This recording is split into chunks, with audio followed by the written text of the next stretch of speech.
Curses, blessings, and the Apple Watch. That's what we're talking about on this episode of Sounds Profitable with me, Bryan Barletta.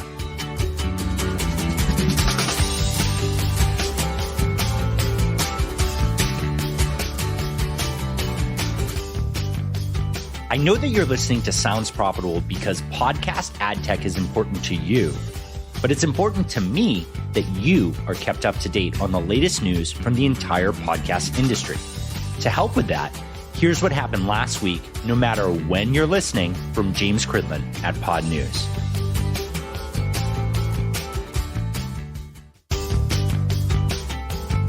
This episode is sponsored by Artsai, AI personalization for results-oriented marketers. Find out more at artsai.com.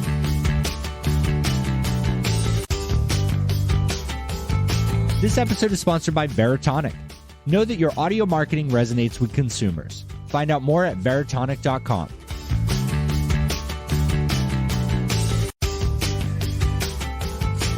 Back in August of 2020, the IAB discovered that Apple Watches were causing some major discrepancies in reported download numbers.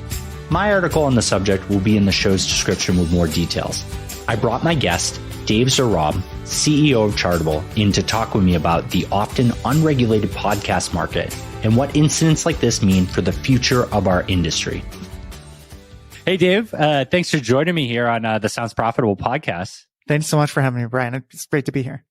Yeah, I'm really excited because today we're going to talk about one of my earlier articles where we dug into some of the changes that the IAB had around the Apple Watch. And, it's been a little bit. I think that it was, the beginning of October that the changes had to go into effect. And so we're recording this in the middle of November. And I'm really excited because Chartable has got such a great positioning as like an analytics leader in this space, and definitely not the sexiest article topic I've written about, but you guys are the experts here on analytics, and you see across all the hosting platforms because of how well used you are. I figured it would be a great thing to ask you, did anything substantially change with the numbers when the blocking went live?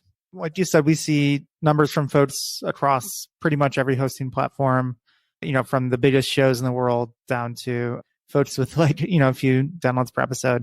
And we didn't really see any massive change. It really depends on the publisher and, their breakdown of Apple Podcasts to other players and how many folks on there, that are subscribed to Apple Podcasts also have an Apple Watch. But, we signaled to our users that hey, this change is coming. It's going to start October 1st. And then, that was it. There wasn't any pushback. We didn't see any huge drops or anything. So, there might be some publishers that were affected more than others, but from a zoomed out perspective, not a huge effect.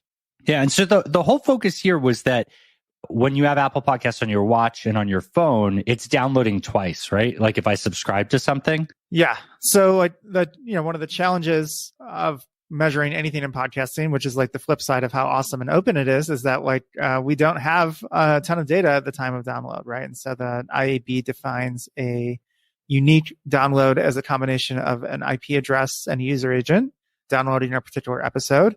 The watch has a different user agent, which is just a bunch of characters telling us, the server, what is downloading. So because even if it's on the same IP, because it says, Apple Podcasts and one is Apple Watch, those count as two different downloads. And so, there's a movement, which I think is right, to eliminate downloads which are duplicative. And so, the folks at the IAB Tech Lab and members of the committee suggested this change. And I think it's the right thing to do. At the same time, it's just one slice of the crazy challenge and wonderfulness of this open ecosystem where we don't actually know all that much about what's happening on the other side of a download, right? So it's really just one example of that. Yeah. And just so I want to make sure I'm correct here because I'm not an IAB member. I thought about becoming one, but I don't really know if I want to spend $5,000 to join a bunch more webinars. Yes, it's expensive. Yeah, and that's the startup rate. I can pay $5,000 for the first 2 years as prorated if I'm from a company or a publisher that's under $1 million. And cool for dropping the bar there, but I don't think anyone's going to listen to my opinion yet, and I think I can learn enough from the people in it when I talk to them. But that's fair. The only thing I saw about this, and the only way I came across it, was there was a blog post.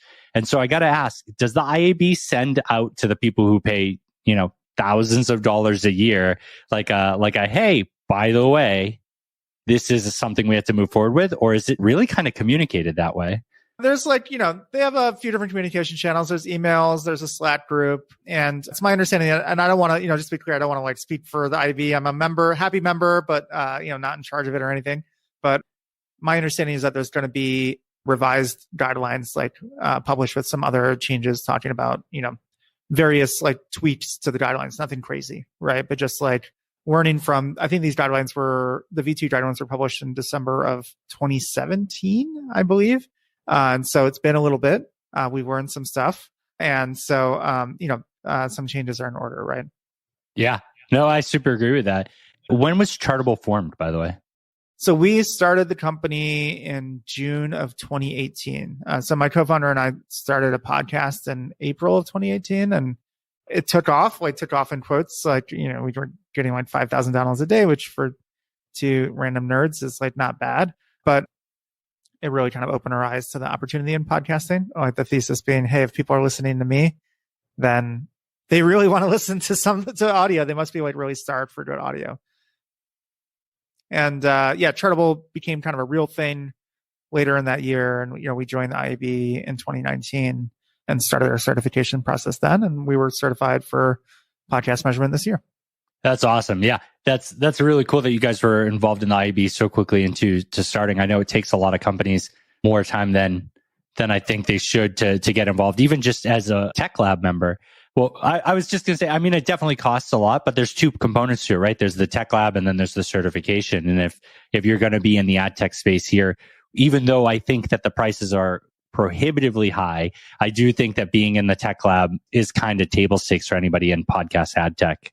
Yeah, for us, because we were new, entering a space as a new player and trying to innovate in our way, we thought that joining the IAB would lend us some credibility. And we also, to be honest, I was a little bit maybe skeptical of the certification process. I thought going in I'm a Silicon Valley programmer guy. I know how to count downloads. I can read this guideline. I don't need your help. But the folks who are running the auditing of that program were really rigorous, friendly, but rigorous. And, I learned a lot through that process. And we certainly came out with a stronger, more robust measurement process after going through that program. And so it's certainly been worth it for us. The auditing process is done by an accounting and auditing firm, right? It's a real deal thing. I think squeaking your way through that is not possible. They're very rigorous. Yeah. Well, so the tech part's done by tech nerds like ourselves. And then the auditing part is done by people who deal with mass, not just tech auditing, right? All levels of auditing. And it's definitely really interesting. Yeah. One of the things that I wanted to ask is, I have an iPad, I have an iPhone, I have an Apple Watch, and I love the Apple Podcast app. For me, it hits all the things that I really wanted to use. I've tried a few of the other ones, but because I'm so in the Apple ecosystem, it's the easiest for me. I'll notice that, my iPhone broke for a bit and I was just using my iPad and watch for a while. I'll notice that I'll get notifications on my watch, my phone, and my iPad now for shows that I've subscribed to. So this issue that we're having here with the Apple Watch, where we scrub that data, we're not counting it as separate downloads. A watch is unique, right? It's more personal, right? The watch is attached to my wrist. I don't leave a watch in the middle of the living room table for my wife to go use my watch, but an iPad can be general use. Do you see the potential for the iPad also in that situation for apps like Apple Podcasts? The behavior is pretty different from what I've seen. I haven't investigated the automatic download behavior recently, so it really kind of depends on your usage patterns, right? But ultimately, there's no watch download that is not mirrored to a phone, right? Whereas there's plenty of iPad activity that does not occur on an accompanying phone. My kid, my 2-year-old uses my iPad and not a watch or a phone. And as he gets older, he's going to be a long time before I give him a watch or a phone. Yeah, for sure. Same with the kids in our family, right? So I don't know how many podcasts they're listening to in the podcast Apple Podcast app, but they're certainly using the iPad. We started checking out some of the Viacom ones, man, the kids ones. They're actually, I'm actually shocked at how neat they are. Yeah, it's super fun. Yeah. We did a Wanderer car ride not too long ago, and my 5-year-old daughter, we were putting on a bunch of different shows to see what she would like. at the end, we're like, so like, what do you think? I'm like, did you like the podcast? And she said, it was pretty fun, but I like TV better. I was like, oh, dang. Ouch. This is like daddy's like whole life right now. My son loves the intro music for What a Day, the Crooked Media one. And he just asks for it in the morning because he knows that's what we play over breakfast. That's great.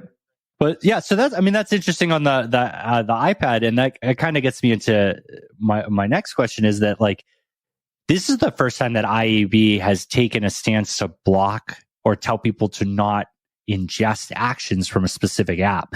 And so much of what IAB is regulating is how downloads are counted, how impressions are counted. But I think that the industry can do better when all parts are held accountable. So, do you think that we're going to see more from the IAB related to specific app behavior and requirements there over like on the overall? Or do you think that it's going to be more like with this Apple Watch thing, as things happen, we choose to reach out, get their feedback, and if they don't comply, then we remove it? I think it's a good question. Like one of the other things that has come up, and I'm not sure the current status of this, is like for a while, I believe it was Spotify, but possibly other platforms were downloading episodes, doing automatic downloads based on a change in the URL of the episode and not the GUID in the RSS feed. And that can be super problematic for folks integrating a prefix like ours or, any of the other folks that do prefixes in the RSS feed, because if you have like 300 episodes and the podcast app is saying like, oh, the URL's changed for all these episodes, let's go download them again. That's a ton of bandwidth right there for no reason. This stuff is not going to get listened to again, right?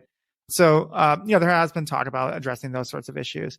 But like most of the people in the IAB room are folks at hosting companies and analytics and attribution companies like mine, not the people that make a specific Alexa skill or a podcast app that's developed by one person, right?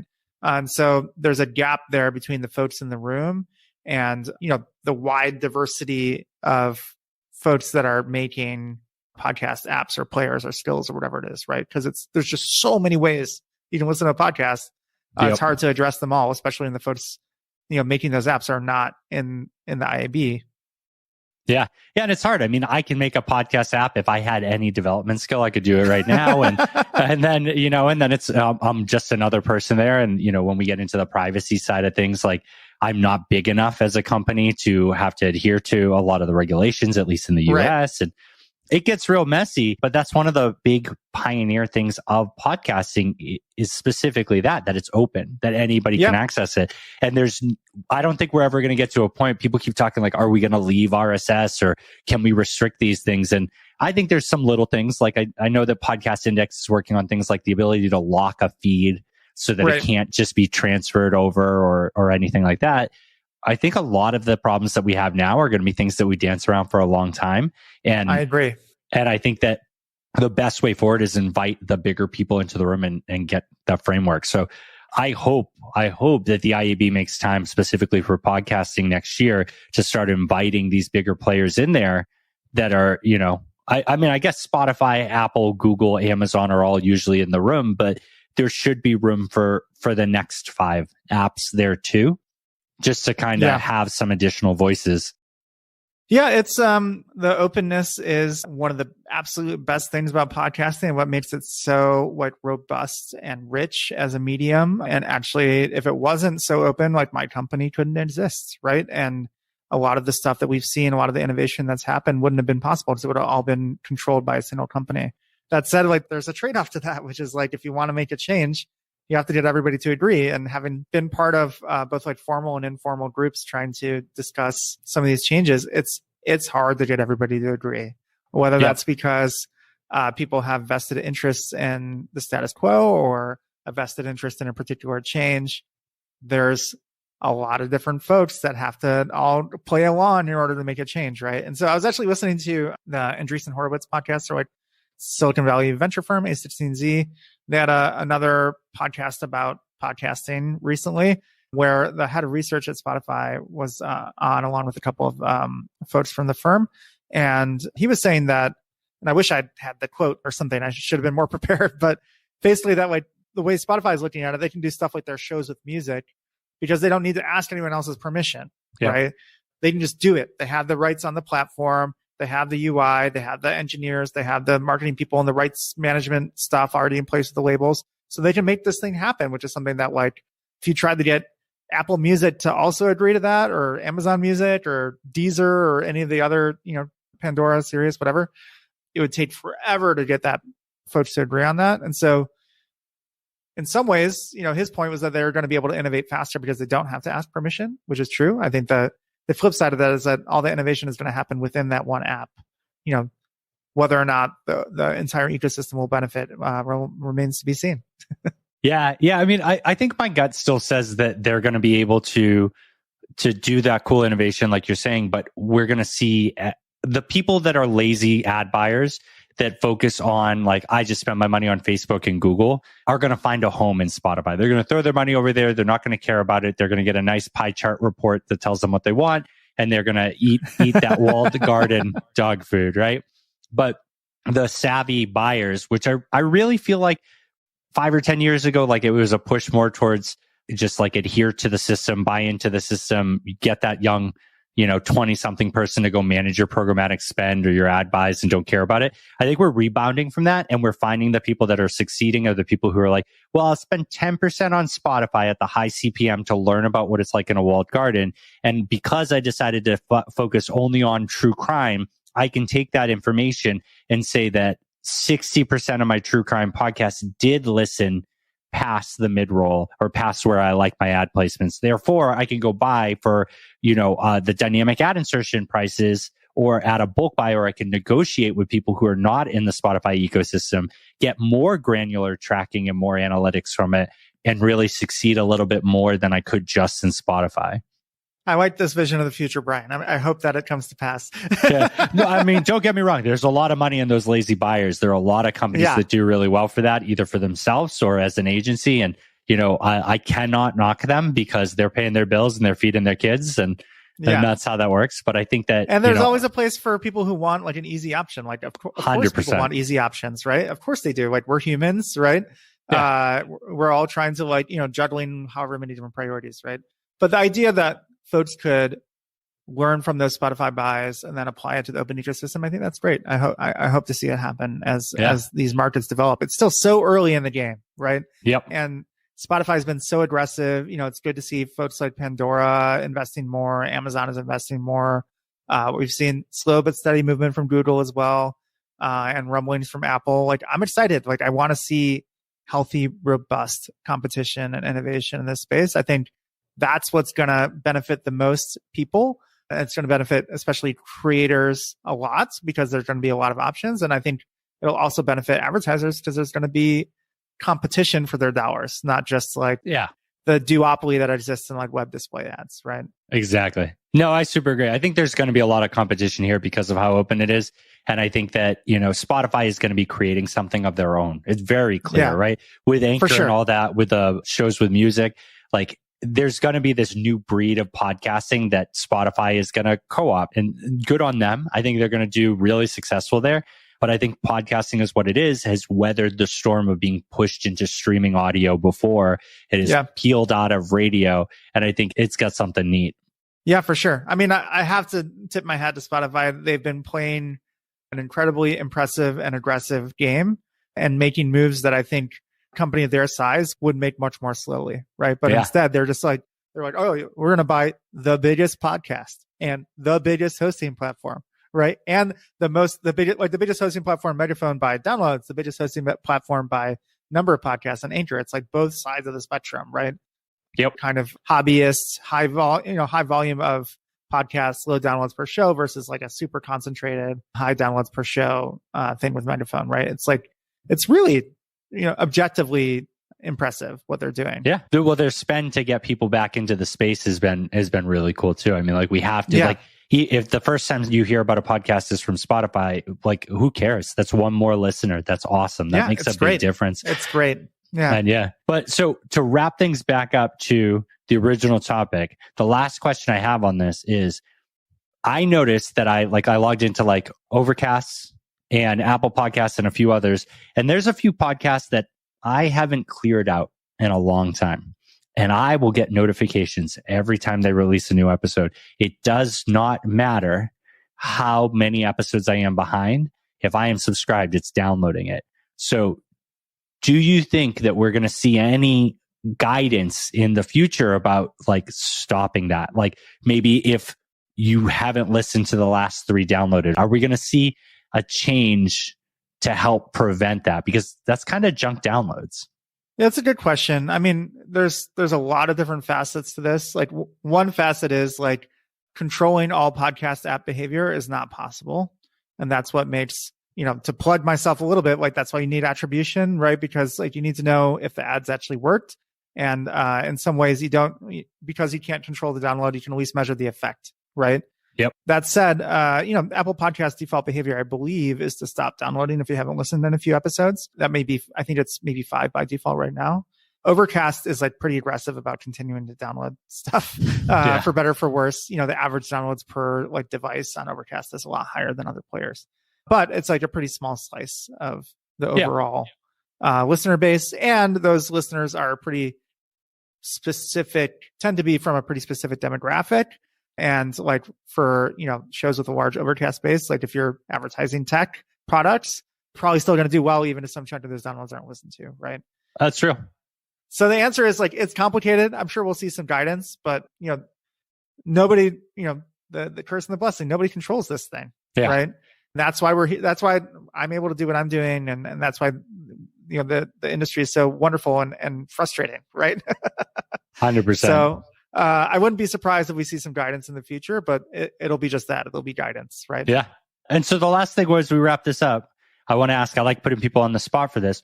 What is your favorite podcast that you've been listening to recently? I've got 2 that I've been listening to recently. One is Fiasco, which is originally a Luminary exclusive podcast from Leon Neyfakh, who made Slow Burn seasons 1 and 2. The season they just made free is, and it's on the open ecosystem, is about the Bush v. Gore 2000 election. It's fascinating and timely. Yeah. Yep. And the other one is called Lost Notes. I believe it's from KCRW. The recent season is about albums from 1980. And I've always liked music podcasts, but this one is just mind-blowingly good and makes me just love records that even if I've never heard of the artist, or if I have and just haven't listened in a while, like the episode on Stevie Wonder just brought so much more context to his music and the power of it. I was like, just like one of those like stop in your tracks type moments where I was like, wow, this is good. That's the one where they dissect a song and explain the story behind it, right? Well, and they play a little bit of the melody. And Lost Notes is, I don't know about the other seasons. The first time I got into it, I don't know how it came across my radar, but the host examines one album from the year 1980 in each of the episodes of this season.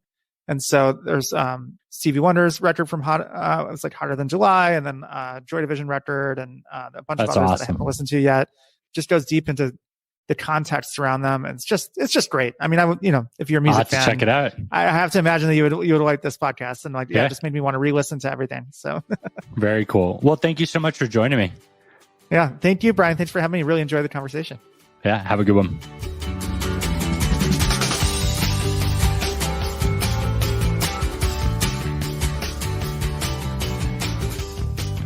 And stick around for some special bonus content at the end of the episode.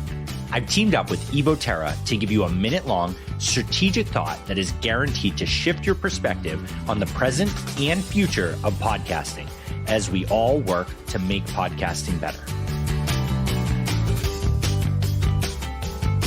Thanks to Dave Zohrob for coming in and helping me expand on my article, Apple Podcasts WatchOS Downloads Under Fire.